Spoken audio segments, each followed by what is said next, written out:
जिस उपदेश से राम जी को राजकुमार भगवान राम बने, वो उपदेश आप सुन रहे हैं।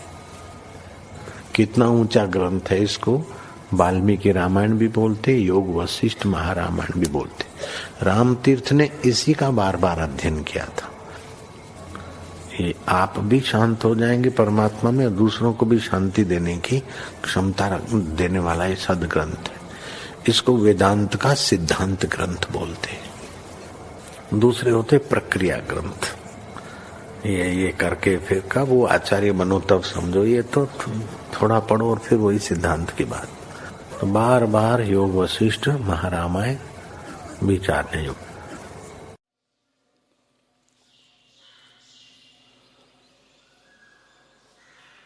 ओम श्री सद्गुरु परमात्मा ने नमः। श्री वशिष्ठ जी बोले, हे रामचंद्र जी, जैसे केशरी सिंह पिंजड़े को तोड़कर निकलता है, वैसे ही ज्ञानवान पुरुष भोग वासना के बंधन को तोड़ डालता है।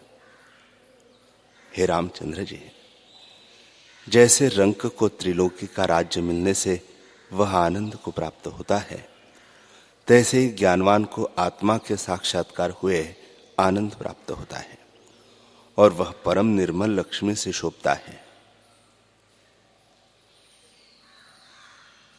ज्ञानवान पुरुष अपने आप में नहीं समाता, जैसे महाकल्प का समुद्र नहीं समाता और जैसे मेघ जल को त्याग कर मौन हो जाता है, तैसे ही ज्ञानवान आशा को त्याग कर आत्ममौन होता है। जैसे अग्नि लकड़ी को जलाकर धुएं से रहित अपने आप में स्थित होती है, तैसे ही चित्त की वृत्ति से रहित हुआ आत्मपद में निर्वाण होता है। जैसे दीपक निर्वाण हो जाता है, तैसे ही निर्वाण हुआ परमानंद को प्राप्त होता है। जैसे अमृत को पाकर पुरुष आनंदवान होता है, वैसे ही परमानंद से पूर्ण अपने आप में प्रकाशता है। जैसे वायु से रहित दीपक प्रकाशता है और शुद्ध मणि अपने प्रकाश से प्रकाशती है, तैसे ही ज्ञानवान अपने आप से प्रकाशता है। मैं सर्वात्मा, सर्वगत, ईश्वर, सर्वाकार, निराकार, केवल चिदानंद आत्मा हूं और सदा अपने आप में स्थित हूं। हे रामचंद्र जी, ज्ञानी आपको ऐसे जानते हैं और पूर्व के व्यतीत हुए दिनों को हंसते हैं। मैं तो अनंत आत्मा हूं। माया के भ्रम से आपको कर्ता भोक्ता मानता था। ऐसे जानकर जो राग द्वेष से रहित परम शांति को प्राप्त होता है, उसके सब ताप निवृत्त हो जाते हैं। उसकी सदा आत्मा में प्रीति रहती है। उसका चित्त सब ओर से पूर्ण हो जाता है। वह सबको पवित्र करने वाला होता है। वह कामरूपी चक्र से मुक्त होकर जन्मों के बंधन काट डालता है।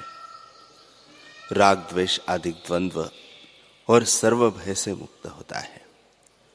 अविद्या रूपी संसार समुद्र से तर जाता है और उत्तम लक्ष्मी को प्राप्त होता है, अर्थात परम पद को पाता है और फिर संसार के जन्म मरण को नहीं प्राप्त होता और उसके कर्मों का अंत हो जाता है।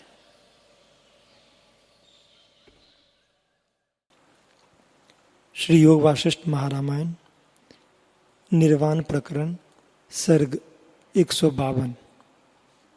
श्री वशिष्ठ जी बोले, हे राम जी, जब अहंता का उत्थान होता है तब स्वरूप का आवरण होता है, और जब अहंता मिट जाती है तब स्वरूप की प्राप्ति होती है। इस संसार का बीज अहंता ही है। जब अहंकार ही मिथ्या है तब उसका कार्य कैसे सत्य हो? जब प्रपंच मिथ्या हुआ तो पदार्थ कहाँ से सत्य हों? हे राम जी, ऐसा जो ब्रह्म है उसके पाने की युक्ति क्या है? संकल्प पुरुष भी असत्य है, उसका संशय भी मिथ्या है, और जिसके प्रति प्रश्न करता है वह भी मिथ्या है। जैसे स्वप्न में जो द्वैत कल्पना होती है वह असत्य है, वैसे ही यह जगत का द्वैत भी असत्य है। हे राम जी, यह सब जगत इस आत्मरूप आकाश के भीतर स्थित है और प्रमाद से बाहर भासित होता है। यह अपना ही स्वप्न दिखता है।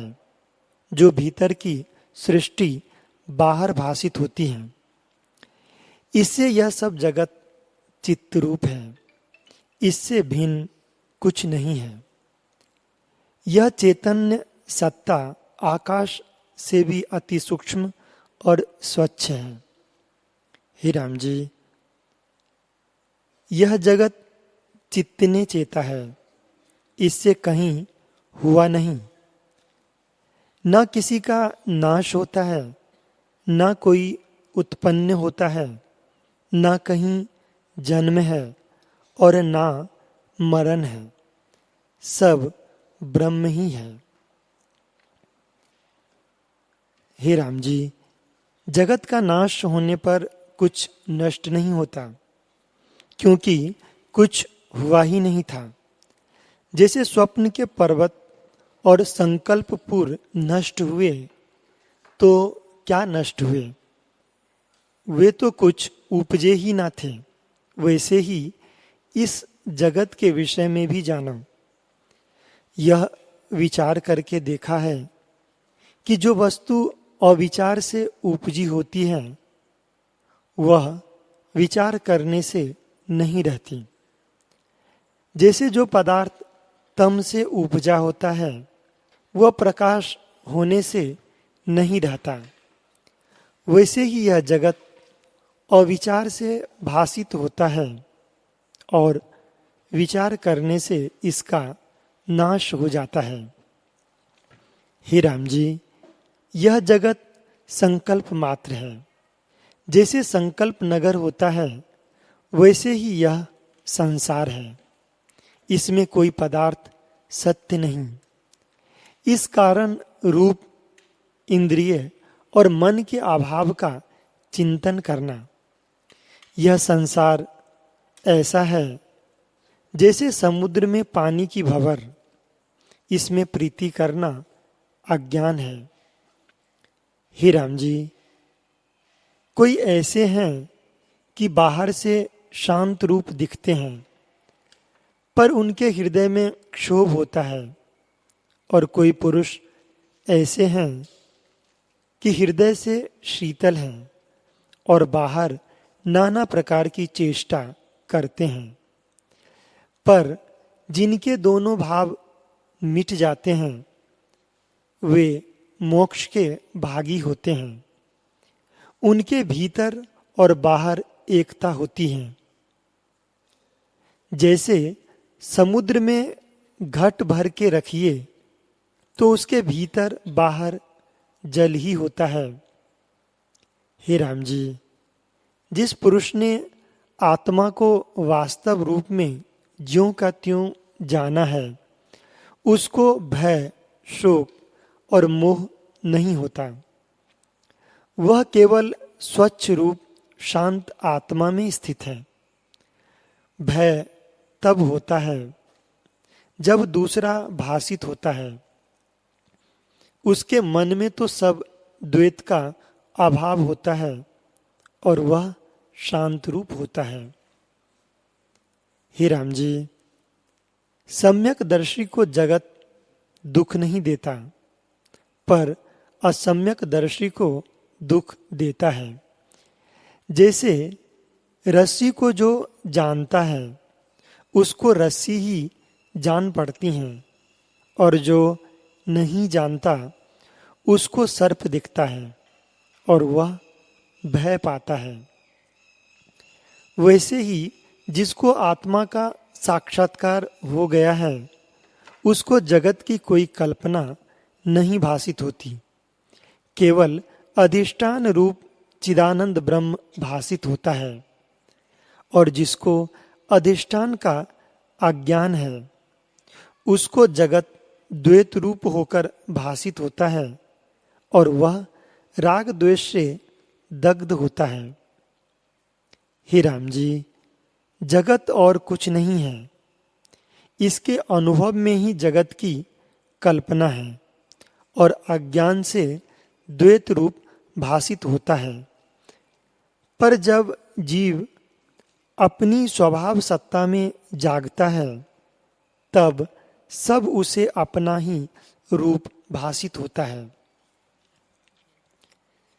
जैसे स्वप्न में अपना रूप ही द्वैत रूप होकर दिखता है और राग द्वेष उपजता है, पर जब जागता है तब सब आत्म रूप भासित होता है। वैसे ही यह जगत है। इस जगत का निमित्त कारण और उपादान कारण कोई नहीं है। जो पदार्थ कारण बिना भासित हो उसे असत्य जानिए। वह वास्तव में उपजा नहीं, भ्रम से सिद्ध है। जैसे स्वप्न सृष्टि अकारण है, वैसे ही जगत अकारण है और भ्रम से भासित होता है। हे राम जी, शास्त्र की युक्ति से विचार करके देखो तो द्वैत भ्रम मिट जाए। रंच भर भी कुछ बना नहीं। जैसे आकाश में नीलापन नहीं है और मरुस्थल में नदी नहीं है, वैसे ही इस जगत को भी जानो। आत्मा शुद्ध और अद्वैत है। उसमें अहम का उठना ही दुख और सभी दुखों का कारण है। जो स्वरूप का प्रमाद ना हो तो अहम भी दुख का कारण नहीं होता, और जो स्वरूप भूला तो विष की बेली अहंकार आदि दृश्य बढ़ते जाते हैं और नाना प्रकार के आकार धारण करते हैं। तब वासना दृढ़ होती है। जब तक वासना होती है तब तक बंधन है। जब वासना निवृत्त हो तभी कल्याण होता है। हे राम जी, जीव जिस दृश्य की भावना करता है वही देख पाता है। जैसे समुद्र में तरंग और चक्र जो होते हैं वे समुद्र से भिन्न नहीं होते, वैसे ही अहंकार आदि जो दृश्य हैं वे हैं नहीं, और जब है नहीं तो उनकी इच्छा करना मूर्खता है। ज्ञानवान की वासना क्षीण हो जाती है और उसके बंधन का कारण नहीं होती, क्योंकि संसार की सत्यता उसके हृदय में नहीं रहती, क्योंकि आत्मा का साक्षात्कार उसे हो जाता है। जब आत्मा का प्रमाद होता है तब अहंता उदय होती है और दृश्य भासित होता है। जैसे नेत्र के खोलने से दृश्य का ग्रहण होता है और नेत्र मूंद लेने पर दृश्य रूप का अभाव हो जाता है, वैसे ही जब अहंता उदय होती है तब दृश्य भी होता है, और जब अहंता नष्ट होती है तब संसार का अभाव हो जाता है। हे राम जी, अहंता का उदय होना ही अज्ञान है और अहंता से ही बंधन है। अहंता से रहित होना मोक्ष है। आगे जो इच्छा तुम्हारी हो सो करो। हे राम जी, देह इंद्रिय आदि मृग तृष्णा के जल सदृश हैं। इनमें अहंता करना मूर्खता है। ज्ञानवान अहंता को त्याग कर आत्म पद में स्थित होता है और संसार के इष्ट अनिष्ट में हर्ष या शोक उसे नहीं होते। जैसे आकाश में बादल होने पर भी वह ज्यों का त्यों है, वैसे ही ज्ञानी ज्यों का त्यों है। उसमें अहंकार नहीं होता। इससे वह सुख रूप है। हे राम जी, रूप, दृश्य, इंद्रियां और मन उसके जाते रहते हैं। जैसे बंध्या के पुत्र का नृत्य नहीं होता, वैसे ही ज्ञानी के रूप, अवलोक, मनस्कार नष्ट हो जाते हैं, क्योंकि उसको सब ब्रह्म भासित होता है और उसकी द्वैत भावना नष्ट हो जाती है। संसार का बीज अहंता अज्ञानियों में दृढ़ होती है। हे राम जी, अहंता से जीव की बुद्धि बुरी अर्थात स्थूल हो जाती है। इससे वह दुख पाता है और इस दुख के नाश का उपाय यह है कि संत जनों के वचनों की भावना और विचार करके हृदय में धारणा करें। इससे अहंता रूपी दुख नष्ट हो जाता है। संतों के वचनों का निषेध करना मुक्ति फल का नाश करने वाला और अहंता रूपी पिशाच को उपजाने वाला है। इसलिए संतों की शरण में जाओ और अहंता को दूर करो। इसमें कुछ कष्ट नहीं, यह अपने अधीन है। अपने अभाव के चिंतन में क्या कष्ट या खेद है। हे राम जी, आत्मपद संतों की संगति द्वारा बहुत सुगमता से प्राप्त होता है। ज्ञानवानों की पृथक पृथक सेवा करो और उनके वाक्यों को विचार कर बुद्धि को तीक्ष्ण करो। जब बुद्धि तीक्ष्ण होगी तब अहंता रूपी विष की बेली का नाश करेगी। यह विचार करना चाहिए कि मैं कौन हूं और यह जगत क्या है। इस प्रकार संतों और शास्त्रों के वचनों का निर्णय करने से सत्य सत्य होता है और जो असत्य है वह असत्य हो जाता है। सत्य जानकर आत्मा की भावना करें और असत्य जगत को मृग तृष्णा के जल सा जानकर भावना को त्यागें, तो जिनको सुख जानकर पाने की भावना या चाह करता था वे दुखदाई जान पड़ते हैं। जैसे अधिष्ठान के अज्ञान से मरुस्थल में जल जानकर मृग धावता है तो दुख पाता है, वैसे ही यह सब विषय हैं। सबका अधिष्ठान आत्म तत्व है। वह शुद्ध रूप, परम शांत और परमानंद स्वरूप है, जिसको पाकर फिर जीव दुखी नहीं होता। हे राम जी, बंधन का कारण भोग की वासना है। भोगों से शांति नहीं मिलती। जब संतों की संगति होती है तब कल्याण होता है और अनात्म में अहम भाव छूट जाता है और किसी प्रकार शांति नहीं मिलती।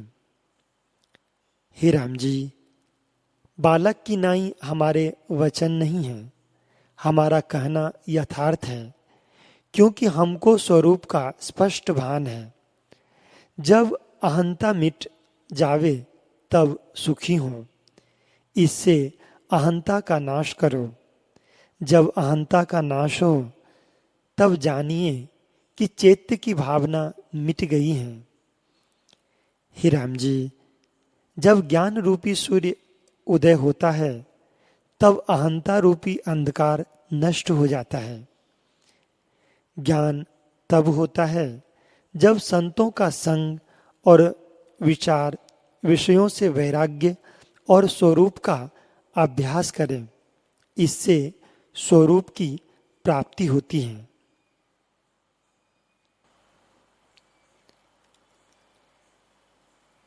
हरि ओम।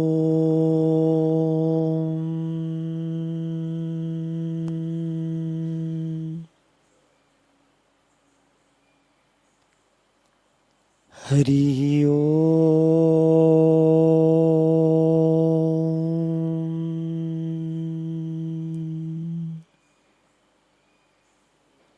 हरि